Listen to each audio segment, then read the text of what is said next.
আসসালামু আলাইকুম। এই যে আমাদের জহিরুল ভাই ভিটামিন মারতেছে। মাশাল্লাহ, মরিচ গাছ বুনছে,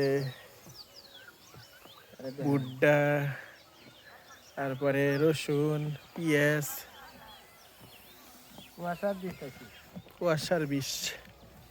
বিষ না, এটা কুয়াশা কয় এটারে না, ঠান্ডার ওষুধ।